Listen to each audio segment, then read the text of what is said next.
মেয়ের জন্য কেনা রাইস নুডলস আর সাবুদানা দিয়ে ফালুদা বানিয়ে নিজেই খেয়ে ফেললাম।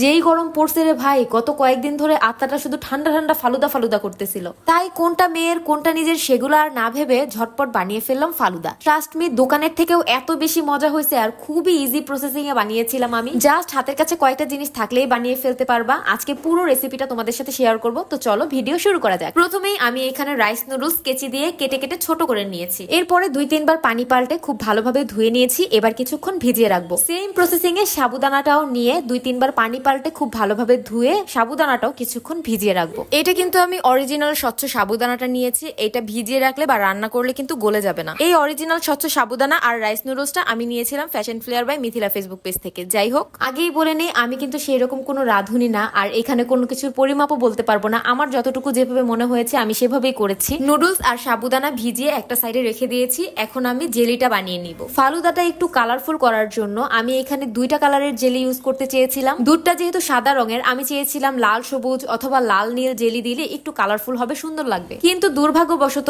আমার এরিয়ার মধ্যে আমি সবুজ নীল কোনো ফুড কালারই পাইনি, শুধু লালটা পেয়েছি, তাই এটাই নিয়ে আসছি। যাই হোক, এখন জেলি বানানোর জন্য আমি পাতিলের মধ্যে পানি দিয়ে পানির মধ্যে চিনি দিয়েছি। চিনির সাথে রেড কালারের ফুড কালারটা অ্যাড করে দিয়েছি। এবার দিব আগার আগার পাউডার। জেলির পানিটা বলক চলে আসলে এরপরে নামিয়ে একটা বাটিতে সেট হতে দিব। যখন কুসুম গরম অবস্থায় থাকবে তখন আমি এটাকে ফ্রিজে রেখে দিব ঠান্ডা হওয়ার জন্য। এরপরে রাইস নুডলস ভিজিয়ে রেখেছিলাম, সেই নুডলসটাকে 80% সিদ্ধ করে নিব। নুডলস সিদ্ধ হয়ে যাওয়ার পরে ভেজানো সাবুদানাটাকেও আমি সেম প্রসেসিং এ 80% সিদ্ধ করে নিব। নুডলস সাবুদানা সিদ্ধ হয়ে যাওয়ার পরে পানি দিয়ে ধুয়ে একটা সাইডে রেখে দিব পানি ঝরার জন্য। এরপরে আমি এখানে দুধ নিয়েছি 1 লিটার পরিমাণ, চুলায় বসিয়ে দিব জাল হওয়ার জন্য। দুধ জাল হতে হতে যখন একটুখানি শুকিয়ে আসবে তখন আমি আমার স্বাদ অনুযায়ী চিনি দিয়ে দিব। দুধ জাল বসানোর আগে আমি একটা বাটিতে কিছু পরিমাণ দুধ আলাদা করে রেখেছিলাম। এই দুধের মধ্যে এখন কাস্টার্ড পাউডার মিলিয়ে নিব। এরপরে এই কাস্টার্ড পাউডারের মিশ্রণটা আমি দুধের সাথে মিলিয়ে কিছুক্ষণ নাড়াচাড়া করব। দুধটা যখন আরো একটু শুকিয়ে আসবে এই পর্যায়ে আমি সাবুদানা আর রাইস নুডলস দুধের মধ্যে দিয়ে দিব। এইটা হতে হতে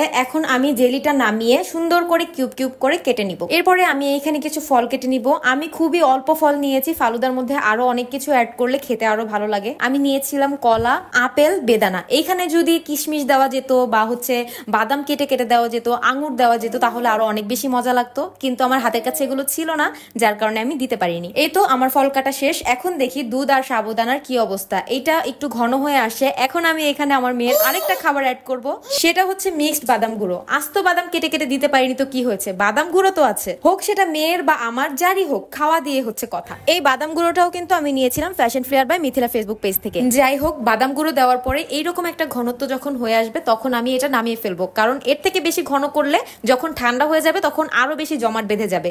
এইরকম রাখলে ঠান্ডা হওয়ার পরে খেতে ভালো লাগবে, একটু ক্রিমি ক্রিমি টাইপের। দুধ, সাবু, নুডলস এর যে মিশ্রণটা, এটা রুম টেম্পারেচারে আসার পরে আমি ফ্রিজে দিয়েছিলাম ঠান্ডা হওয়ার জন্য, সাথে ফলগুলোও ফ্রিজে রেখেছিলাম। 2 থেকে আড়াই ঘন্টা ফ্রিজে রাখার পরে এখন বের করে নিয়ে আসছি ফালুদা সার্ভ করার জন্য। প্রথমে বাটিতে আমি দুধ সাবুর মিশ্রণটা নিয়ে নিব। এরপরে কয়েক টুকরা আপেল দিয়ে দিব। এইখানে আমার আপেলটা অনেক বেশি বড় করে কাটা হয়ে গিয়েছিল, প্রথমবার করেছি তো ব্যাপার না, নেক্সট টাইম করলে পারফেক্ট হবে। আপেলের পরে দিয়ে দিব কিছু আনার, আনারের পরে দিব কলা, আর লাস্টে দিব হচ্ছে যে জেলিটা বানিয়ে রেখেছিলাম সেই জেলিটা। এই যে আমার ফালুদার ফাইনাল লুক রেডি হয়ে গেল, একদম কলিজা ঠান্ডা করা ফালুদা। এই ফালুদা খেতে এত বেশি মজা হয়েছিল, তোমরা বানিয়ে না খেলে বিশ্বাসই হবে না তোমাদের। একবার হলেও বানিয়ে খেয়ে দেখো। আর আমার এই সহজ প্রসেসে ফালুদা রেসিপিটা কেমন লাগলো অবশ্যই কমেন্ট করে জানিয়ে যেও।